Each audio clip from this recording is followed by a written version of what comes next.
रामूचं लग्न होऊन तुम्हाला सांगतो 2-4 महिने झालेलं होतं आणि रामूची मालकीन 1 महिना झालं माहेरला गेलेली होती. त्याच्यामुळं रामूची एवढी घालमेल होत होती ना की रामूला वाटत होतं कवा एकदाचं मी सासरवडल्या जाईन. सकाळचा पारा होता आणि शेवंता म्हातारी पीठ चुरीत चुरीत भाकरी करीत करीत राम्याला खेकसत होती. ए राम्या, अरे उठ की, मग कवा उठतोयस, कवा आंघोळ करतोयस, अशी कुटकुट त्या म्हातारीची चालू होती. आणि राम्या गुदडीतूनच म्हातारीला आपलं उत्तर देत होता. पण म्हातारीची किटकिट जास्तच वाढली आणि राम्या गोदडं बाजूला सारलं आणि राम्या उठला आणि म्हणला, माये काय ग उगं रोज रोज कुटकुट करतीस, एकतर माझं मन लागन आहे, ती कवाच्यानं माहेरला जाऊन बसली आणि आता त्याचा सांगावा नाही ना काही नाही. शेवंत आजीच्या लक्षात आलं आणि तिनं राम्याला म्हणली, अरे येईल की मग कवा तरी, का उगच तिची कुटकुट करतोयस, का तिकडंच राहणार आहे होय. असं म्हणल्यावर राम्या पुन्हा म्हणायला लागला, अगं होय राहणार नाही, पण तिचं काय हाय का नाही ताळमेळ यायचा फ्यायचा. नाही माये, मी काय बी मी जाणार आहे म्हणले की जाणार आहे तिला आणायला. असं म्हणल्यावर शेवंत आजीनं म्हणाय अरे नसतंय जाणं सुरुवातीला चांगलं, होऊ दे ना 1-2 वरीस, पुन्हा जाणार मी तरी तुला कुठं नाही म्हणते, पण सुरूला तुला सांगते नसतेच जात. असं म्हणल्यावर राम्याच्या थोडं लक्षात आलं, बायली जात नाहीत काय की बाबा सुरूला, पण जात नाहीत म्हणावं तर दम बी निघत नव्हता ना, इथं मन लागत नव्हतं बायको नसल्यामुळं. राम्यानं माईला म्हणायला सुरुवात केलं, नाही माय काही बी म्हणतो, मी जाणार आहे म्हणलं की जाणार आहे तिला आणायला. एकदाचा हट्ट धरल्यानंतर राम्यानं काय केलं, जायचंच म्हणून हट्ट धरला शेवंता म्हातारीकडं. शेवंता म्हातारीला आता वाटलं की काय नाही, आता आपलं पोर ऐकत नाही. 2-4 भाकरी कशा बशा थापल्या आणि पिशवीत बांधल्या आणि त्याला सांगितलं, हे बघ रामू, जायलाच नव्हं, पण तिथं गेल्यावर वाचा वाचा बोलू नको, जरा शांत टकुरेनं राहा, नाही तर वाचा वाचा बोलशील सगळे लोक तुलाच नाव ठेवतील, म्हणतील ह्याला येतंय का नाही, काही गिन्यान आहे का नाही. नाही माय मी कशाला बोलतोय, अगं असं जातो ना असं येतो, मी बोललो तर फक्त मालकिनीलाच बोलन, दुसऱ्याला कशाला बोलन. शेवंत आजीला मोप वाटलं ही बोलायचं नाही, पण ह्याचा बाडबाडा स्वभाव होता. 15 बऱ्या हिला सांगत होती, हे बघ जा एकदाचा, पण लय कुणाला बोलू बर का, तिथं सासूला बोलत नसत्यात, पुन्हा सासऱ्याला बोलत नसत्यात, बोललास तर बायकोला आणि मेहण्यासनीच बोल. राम्यानं होकार मनानंच दिला. राम्या गडबडीनं उठला, म्हातारीचं काय केलं, गडबडीनं उठला, आंघोळ फिगोळ केली, म्हातारीनं जी बांधलेली पिशवी होती का नाही माईनं घेतली आणि निघाला राम्या. त्याला एकदाचं कवा सासरवाडला जाईन आणि कवा बायकोचं तोंड बघन असं झालेलं होतं.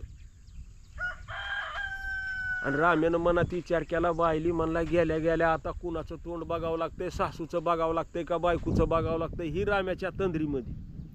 मग वाटाने चलत असताना राम्याला एक तळं दिसलं. राम्याच्या मनात आलं की बायली आता पोट तर गुडगुड करायलेलं आहे, सकाळचा जी कार्यक्रम असतोय का नाही राम्यानं गावात केलेलाच नव्हता. म्हणला कशाला तिथं सासूशेत गेल्यावर तांब्या द्यान, पाणी द्यान, बकीट द्यान, ही म्हणण्यापेक्षा म्हणला आपला सकाळचा कार्यक्रम इथं तळेपशीच घ्यावा उरकून, म्हणजे इथं पाणी बी आहे आणि सगळंच आहे. राम्यानं काय केलं, पिशवी कडाला टिकविली, गेला तळ्याच्या कडाला. 2 गाढवं असे तुम्हाला सांगतो त्या राम्याला त्रास द्यायले का नाही, त्या गाढवाली वाटायला लागलं आपलाच मालक आहे. अशा पद्धतीनं ती 2 गाढवं ह्या रामेकडे यायला सुरुवात झाली. राम्यानं आपल्या हातात एक छकारी घेतली, छडी घेतली आणि त्या गाढवाला आपलं बाहेर लांब लावण्याचं काम ह्या रामेकडे ह्याला ड्युटीच लागली. एकदाचं राम्यानं आपलं काम सकाळचं त्या तळ्याच्या कडाला उर केलं, हातपाय चांगले धुतले, तोंड बी थोडं इसळलं, इकडून तिकडून इसळलं थोडं, त्याला वाटलं की आता आपण चांगला दिसतोय गाड्या. निघाला राम्या. मग निघाल्यानंतर सासरवाडीत आता गावात पोहोचला. गावात पोहोचल्यावर सासूचं घर एकदाच्या सासूच्या घराजवळ गेला, पण माईनं सांगितलेलं लय फसाफसा घरात जाऊ नको. ह्यानं लांबूनच काय केलं, दरवाजाच्या आडून बघायला सुरू केलं तर सासू करीत होती पुऱ्या. राम्याला जाऊ का नको कुणीच मधून बी बाहेर येईना आणि बाहेरून बी मध्ये जाईना. म्हणजे रामेची सगळी घालमेल जाते. आता नेमकं इथं बोलायचं कुणाला. माय तर म्हणली होती लय बोलत बसू नको. राम्या तास 2 तास तसाच उभा राहिला. सासूनं पुऱ्या बी केल्या, भाजी बी केली, भजे कुरवडी सगळं तळलं. आणि सगळं तळून तुम्हाला सांगतो तिनं एक टोपल्यात झाकून ठुलं. आणि सासू काय झालं, ती तवा काटवाट धुतलेलं पाणी बाहेर टाकायला आली तर ही वाकून बघायलेलं. सासूनं बघितल्या बरोबर आता आता आता आता आता आता जावाय बापू कधी आलास वा असं म्हणल्यावर ह्याला बोलायचं बी कळाना. आता काय बोलावं काय नाही गोपच. अहो कवा आला. तसाच मधी एकदाचा मधी गेला, कारण माईनं सांगितलं होतं लय बोलून लागतंय. मग सासूनं बी त्याचा आकार ओळखीला आणि घेतलं पोरासनी बोलून. ह्या 2-4 मेहुणे त्या ठिकाणी दाजी आले. हा कालवा सुरू झाला. त्याच्यातला एक जरा मोठा मेहुणा होता. ती म्हणला दाजी कधी आलताव तुम्ही. हेनं गप बसावं का. हे म्हणला मग आम्ही पुऱ्या तळीत होत्या तवा. आता या मामीला वाटलं मी तर पुऱ्या तळून 2 तास झाले आणि ह्याला कसं काय कळालं बाबा. तिला वाटलं नक्की आपल्या जावायला काहीतरी येतंय आणि ह्याला सगळं कळत असावं. सासूला बी लय आनंद झाला. माय म्हणली असला जावाय मला कधीच मिळणार नाही. आता असलं कळणारा म्हणल्यावर तर लय चांगलं झालं. तेवढ्यात काय झालं, गावातली एक कुंभारीन इष्ट्याला आलती बघा. पहिलं काय करायचे, काड्या डब्या नव्हत्या. मग इष्ट्याला ती कुंभारीन आलती. म्हणली पाटलीन बाई मला थोडा इस्तू द्या बरं. मग हिनं म्हणली अगं इतका उशीर कशामुळं केला इष्ट्याला. कुंभारणीनं म्हणायला सुरुवात केलं, अहो काय सांगावं पाटलीन बाई, सकाळपासून 2 गाढवं आमचे हरपलेत. गाढवच हुडकायचा पता नाही. दोघांनी आम्ही नवरा बायकोनी सगळं अख्खा शिवार धुंडलाय बघा. गाढवाचाच पता नाही. लय चांगले गाढवं आहे ते आमच्या पोटावर पाय पडतो का काय असं मला वाटायले. सासूबाईनं एकच हळूच सांगितलं कुंभारणीच्या कानात, तू काय कर आमच्या जावाई बापूच्या घालनिस्त कानावर त्यांनी थोडं सगळं कळतंय. कुंभारणीला तर एकदम आनंद झाला. ती पिस्तो तसाच कुंभारणीनं ठेवला. जावाई बापूच्या पुढे येऊन कुंभारीन बसली आणि होय व जावाई बापू आमचे गाढवं कुठं असतील बरं. आता ह्याला सांगितलं होतं माईनं लय बोलू नको माचा म्हणून. पण ह्या कुंभारणीचा राटा काय ह्याच्या मागाला सरला गेला. अहो सांगा की सकाळपासून उडकीत होते, सांगा की जावाई बापू. मग ही आपलं ग बसून रामेनं हळूच म्हणला बघा तळेकड.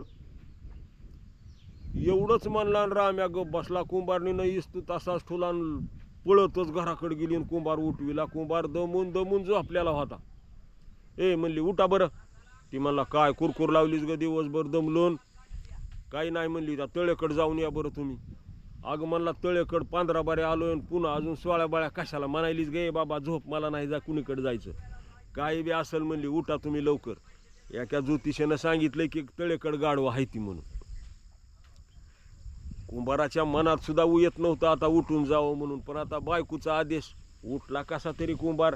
घेतलं आपलं ती बहाल घेतली, आपलं चादर घेतलं, थंड वाजत होती म्हणून काठी घेतली, निघाला कुंभार.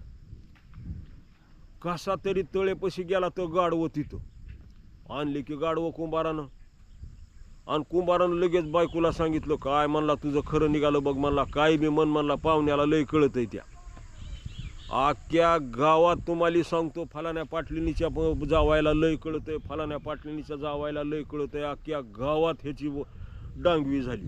कुणी बी या दाजी चहा प्यायला. मग कुणी काही बी सांगावं ही गपच चहा प्यायचं आणि उठून जायचं. पाटलींना तर असं डिमांड आलं म्हणता पाटलीन सगळ्याच्या पुढी. आणि आमच्या जावायली लय काही विचारू नका बघा. आमच्या जावायली लय काही विचारू नका. 2 कोडे ह्यांनी सोडविलेत. आता 3रं कोडं नसतंय जमत. कारण एकदा 2 कोडे सोडविल्यावर 3ऱ्या कोड्याला लय तकलीफ होती. सासूनं सगळे माणसं महाग हटवाय सुरू केले. पण तेवढ्यात त्या गावाचा एक मोठा पाटील होता. त्यानं सांगितलं काय म्हणला बघू जावायला काय कळतंय का घ्या म्हणला बोलवून पण चहा पाण्याला. मग एक जण काय झाला रामुशी गेला आणि म्हणला दाजी म्हणला तुम्हाला मोठ्या पाटलानं बोलवलंय वाड्यावर. आता मोठ्या पाटलानं म्हणल्यानंतर सासू बी गप बसली. ही निघाले की रामुशी पुढं ही मागं, रामुशी पुढं ही मागं, 50 लोक तिथं जमलेले, सगळे बैठक गच्च भरलेली. मग म्हणले आता त्या पाटलानं आधीच ठरविल तर की ह्याला आता आल्यावर नेमकं काय वळखाय लावायचं, आता काय कोणाकडं कोड ना फोड. ह्याने एका टोपल्याखाली गाजरं ठुली आणि ती गाजरं टोपल्याखाली झाकून ठेवले आणि म्हणले हे आलं की ह्याला म्हणायचं ह्या टोपल्याखाली काय आहे. सगळं माणूस गच्च भरलेलं हे जावं आपलं आलेलं गजगुमान धरून आणल्यासारखं बसलं, चहा पाणी दिलं आणि पाटलांनी म्हणले होय जावई या टोपलेत काय असेल बरं. आता ही ह्याला सांगितलेलं पुन्हा घरी येऊन आठवलं, कुणाला लय मच बोलू नको म्हणून. पुन्हा ही गप. पुन्हा एक जण मधीच लय होतं, ए जावई बापू अहो बोलणं होतंय का नाही तुम्हाला, असं म्हणून त्याला खिजवायला सुरू केलं. मग ह्यानं हळूहळू मनातल्या मनात म्हणला आता जावायला वाटायला आता बोलू का नको, ह्याला तर काय गाढवाची गांड कळाना तिथं काय सांगावं. मग ही म्हणतं हळूच म्हणतं कवाडा मागून बघितल्या तेव्हा बघितल्या पुऱ्या, हागताना बघितला नाऱ्या, आणि आता काय मला गाजरं कळतंय होय. आता गाजरं कळतंय होय अंदाजेनंच म्हणलं, जसं माणूस म्हणतं का नाही मला काय गाजरं येतंय का, असं गाजरं कळतंय का म्हणल्यावर काय केलं एक जणानं लगेच टोपलं उचललं तर खरंच गाजरं ठुलेले मध्ये. पुन्हा तर त्या पाटलाला असं आनंद झाला की खरंच ह्या जावायला खरंच कळतंय. तुम्हाला सांगतो त्या जावायला तुम्हाला सगळ्यांनी लगे कपडे कर, कोणी 2 रुपये दे 5 रुपये देईन, त्या जावायची अशी मिरवणूक काढली की सगळी मिरवून काढून जावाई त्याची गावाकडे त्याच्या बायकोसहित रवानगी केली. गावाकडे आल्यानंतर माईने विचारलं काय झालं कसं झालं. अगं काय माय म्हणला मला काहीच येत नव्हतं तरी माझा एवढा पाहुणचार झाला, आणि येत असतं तर किती झाला असता. माईला सुद्धा आनंद झाला आणि गुण्या गोविंदानं राज्य